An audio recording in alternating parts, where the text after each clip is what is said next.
Hey everyone, this is Thomas for Springfield Daily. We are in the incubator in downtown Springfield. This is our first book talk today with former Springfield alderman and local author Bill Clutter. His book, Coal Tar: How Corrupt Politicians and Corporate Greed Are Killing America's Children, details one of the environmental disasters that happened right here in central Illinois with the coal tar pits in Taylorville. That event caused many children to get cancer, and unfortunately several of them died. And so he details that case that he was very involved in, and we're going to hear more about what that case is and if that's in fact the last coal tar case in the country. So again, Mr. Clutter, Thank you so much for being here. Thank you for having me. And I know you have a lot of local ties, so can you tell us a little bit about yourself before we get into the book? Yeah, I'm a private investigator. I started out here in Springfield. I thought I wanted to be a lawyer. I started working in a law firm, was working as a runner, and one of the attorneys had me investigate a barroom shooting case where our client was claiming self-defense, and from that point on, I've been doing this for 33 years as a private investigator.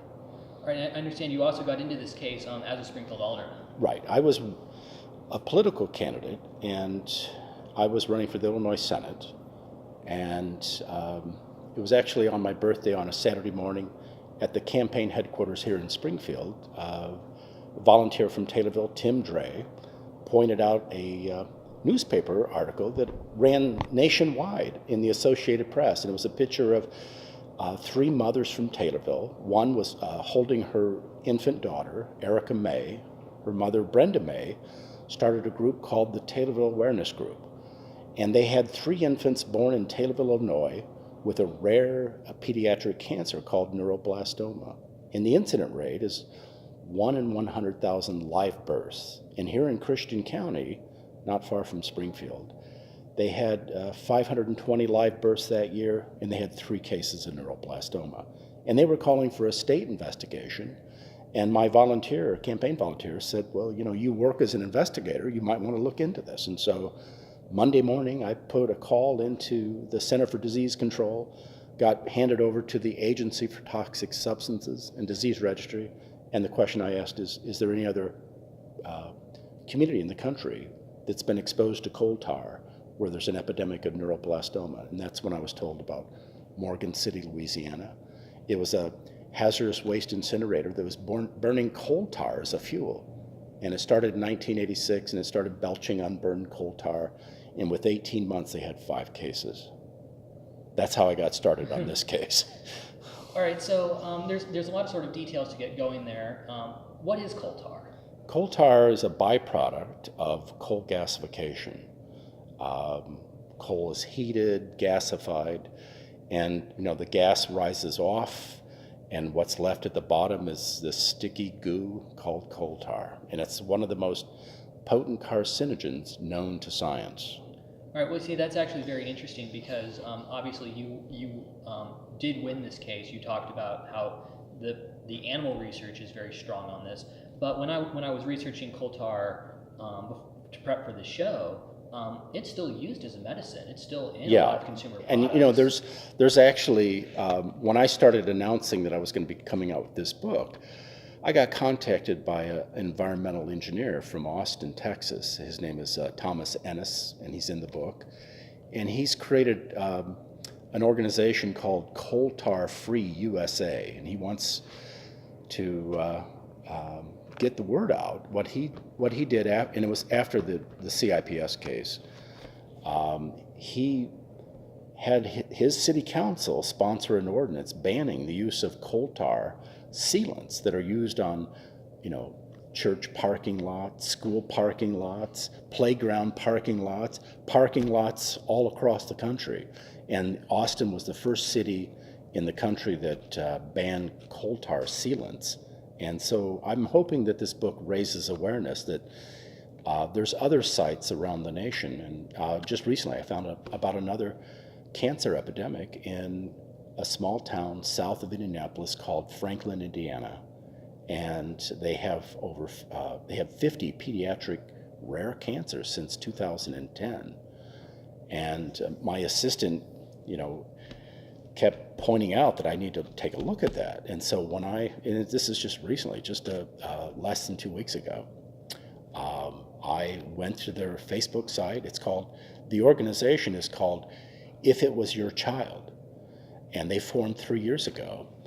And what I discovered is there was somebody from California that investigates toxic waste sites posted a newspaper article that in 2012, Duke Energy, a utility company like CIPS that I write about in this book, and I'll use air quotes, cleaned up a coal tar site that's in a very popular park called Province Park. It was sited on banks of a creek.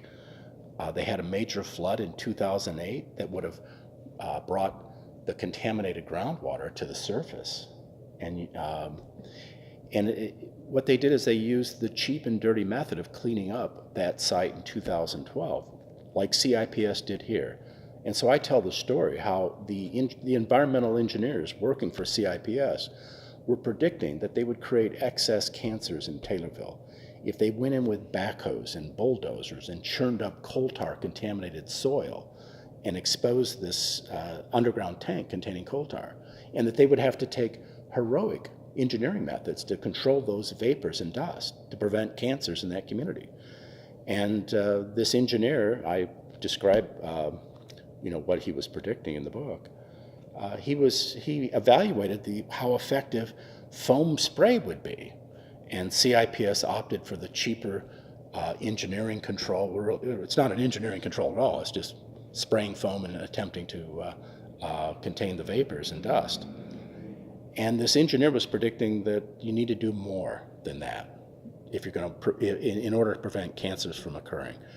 And so, not long after CIPS broke into this tank, they created an air emergency under their air monitoring plan. The engineer that was predicting these excess cancers was let go, and he describes how he was shocked when he heard that there was this air emergency that occurred in Taylorville. And not long after that, Brenda May discovers her daughter Erica, born with neuroblastoma. You had Tammy Donaldson with her infant, Zachary Donaldson. You had another mother, Pam Hihorsack, whose son Chad is paralyzed today because of that. Erica and Zachary survived their cancer. They still bear the scars of that. But then it really becomes, it really exposes the political corruption that occurred in Louisiana. The marine shale processors was allowed to burn coal tar in this converted lime kiln without proper engineering controls, pollution controls, because the governor accepted $75,000 from the owner of that facility and put pressure on his administrators at the Department of Environmental Quality and then exposed that community. In Taylorville, we had a business-friendly cleanup program that CIPS utilized. They had complete control of the project, similar to what Duke Energy did in Indiana just recently in 2012. Well, I mean, I want to play some devil's advocate here for a minute. Sure. Is there a way to clean up coal tar that's not going to create these health crises? I mean, obviously, Yes. We have the coal tar, we have to get rid of it. Right. Is there some just, this is the risk of doing that? Well, because the original recommendation in the beginning, in 1986, both from the Illinois EPA and from CIPS's own engineer that would design this air monitoring program, was to build a containment dome. And it's a dome. It's pressurized. It's something that can be disassembled and reassembled on another site when one cleanup is completed. But what it does is it traps the vapors and dust, and then it uses charcoal filters to treat the emissions that come out of the stack. That's what should have been done at Taylorville. Because of the Taylorville case, the standard of care in Illinois with the Illinois EPA is the use of containment domes. And I explain that in the book, and there's a picture of one in the book, and I'll be happy to provide that for your viewers. Well, and my second devil's advocate question here of what specifically happened in Taylorville at the beginning of this process is, did they have any way of knowing it was going to be as cancerous as it ended up being? Did they have any reasonable expectation that they were going to create many, many cases of pediatric cancer? Well, this was a prediction that was made by their engineer, but he was relying on, just science. He had reviewed the U.S. Department of Energy, had done some studies on the potency of coal tar, and he was shocked that it was so potent as a carcinogen. And so, but we have the same debate today. You have people that are denying global warming. You're having people denying science, that we're wrecking the environment. Yeah, so that even though it ended up being especially bad, they should have known that this was at least a possibility. Yes, no, that warning was given. And, the other thing in this case is that, we were fighting one of the world's largest law firms, Jones Day, which now represents President Trump in the Mueller investigation, and we were up against three of the largest law firms in Springfield. All right, and so why did that case take so long? Can you walk us through some of your involvement in that case? Yeah. And because you talk about the Stonewall, the corruption is right there in the title. When you say corruption, what do you mean? I mean, very early on in the case. So my first involvement is as a political candidate, and I understand politics. We, during that year, the patronage system that Springfield operated went to the U.S. Supreme Court. Local attorney Mary Lee Leahy took that case to the Supreme Court, got a decision ending the practice of patronage. So what's happening in state government is you have basically political hacks being hired for sensitive positions that deal with public health, the environment, revenue, every aspect of government. And you have political decisions being filtered down from the top and affecting the implementation of policies. And in this case, what happened is we had a woman that called me, it was late at night, and she told me that she worked indexing documents for CIPS's law firm, and they had prepared a claim against their insurance carriers and trying to collect for the cost of this so-called cleanup at Taylorville.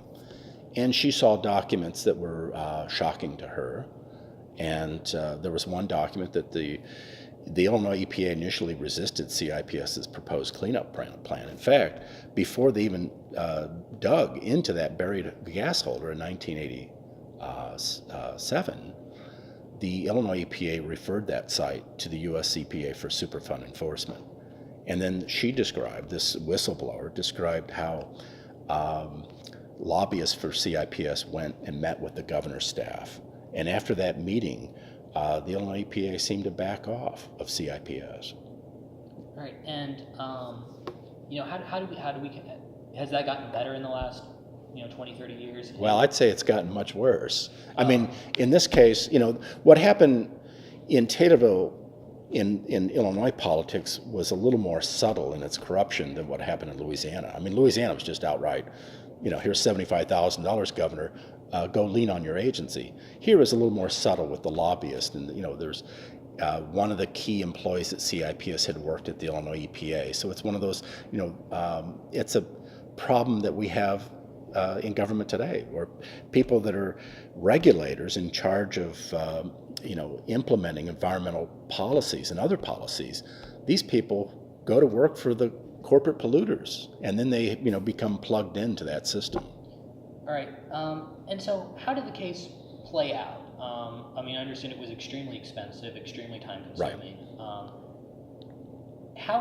I guess my question would be, from your experience, is the deck just hopelessly stacked against the people in Taylorville, or people in general? Yeah, people in general. Well, it's getting more and more that way, because there was a recent decision in 2010 called Citizens United, which allows corporations, and even foreign corporations like Russian oligarchs, to just pump in unlimited amounts of campaign money to influence our political process with attack ads that we're seeing today.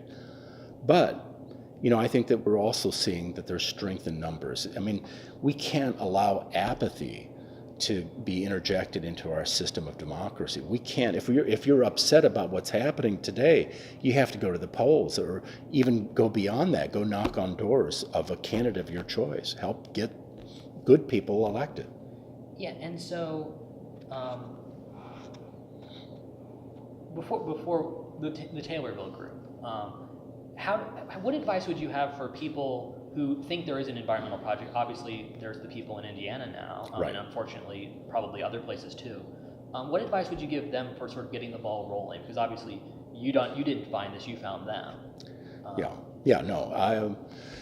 I, for the people in Indiana, I would, I think that they're already weary of what they're getting from the government, the state government.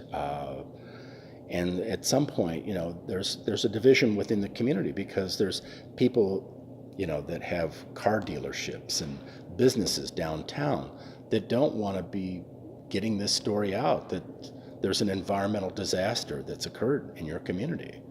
But for others that are affected because their child has cancer, those people are very motivated, and they're getting that message out.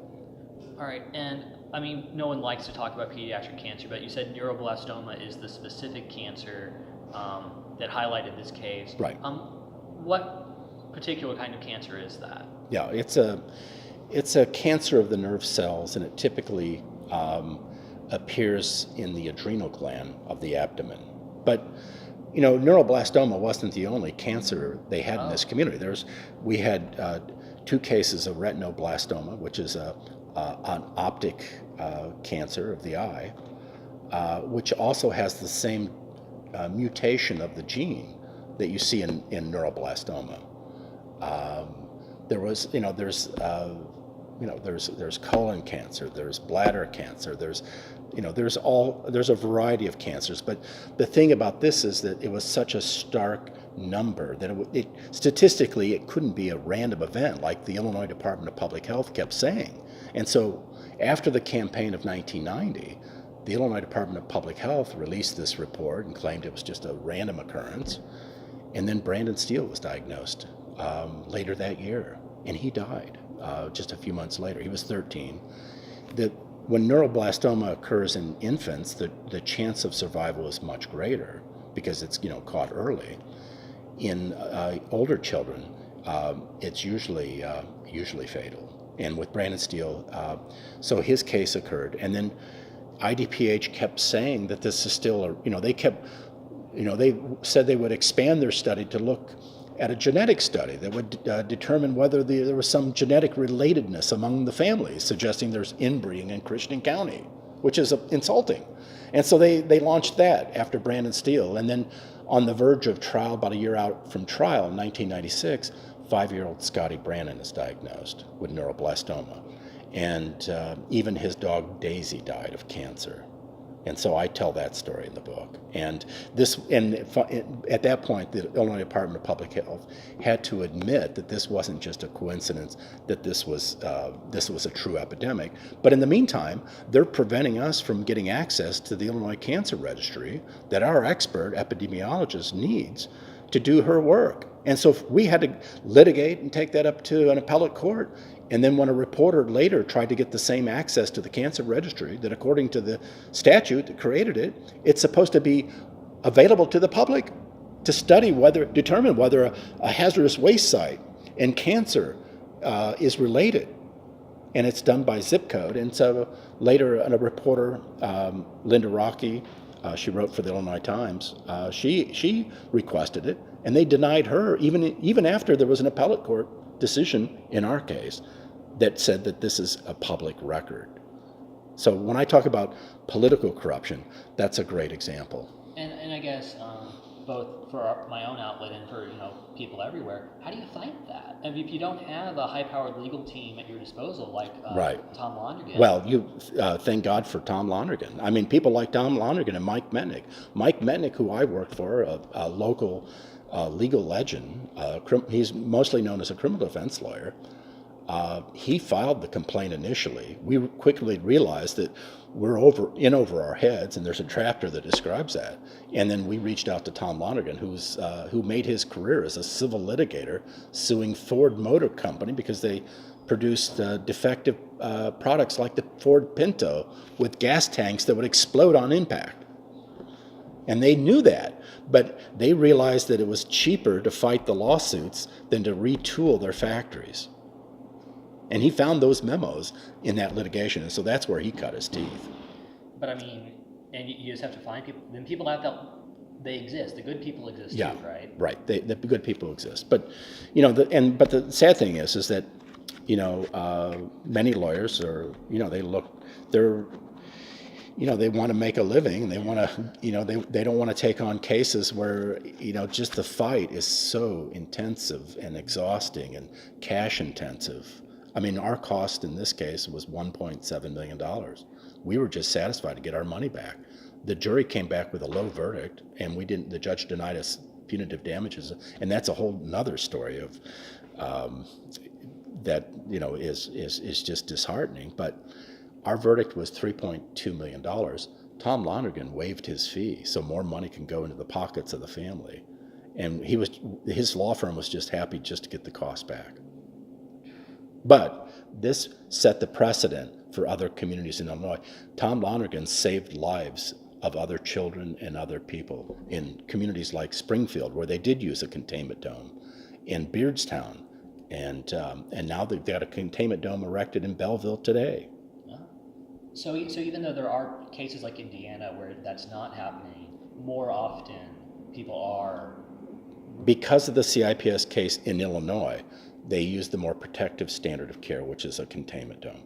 And I think that's why this book is so important, because there's still, in other communities, utilities like Duke Energy are doing exactly what CIPS did, and they're using a cheap and dirty method of cleaning up these sites. I mean, it's an oxymoron to call it a cleanup. And because there's so much legalese, and you talk about calling it recycled. Right. And actually, that's a local question we have, because the city utility, CWLP, is doing their integrated resource plan, looking to the future, and they're looking to add coal or keep coal. What thoughts would you have on that? Is coal inherently dangerous? Well, I think, there's a great quote that I end this in the epilogue, and it's from Thomas Edison, and it's 1931, right before he died, and it's a conversation with Henry Ford and Harvey Firestone. Of course, that's the age of the gasoline and the automobile. But he says, we are like tenant farmers chopping down the fence around our house for fuel, when we should be using nature's inexhaustible resources of sun, wind, and tide.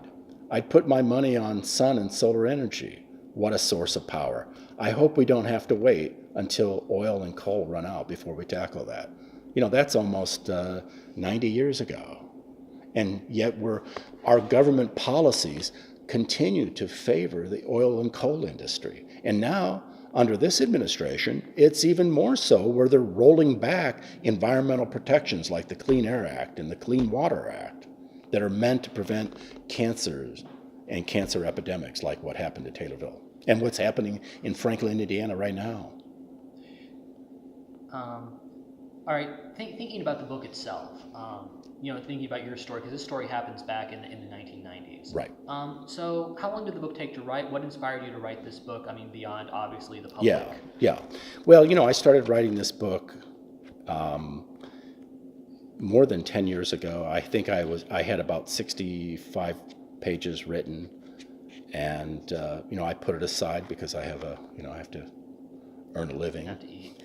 But it was really after the election of Donald Trump and what he was doing to the Environmental Protection Agency. I mean, just putting the agents of oil and coal in charge of that agency. And I got, and so I started writing this book in earnest in April. And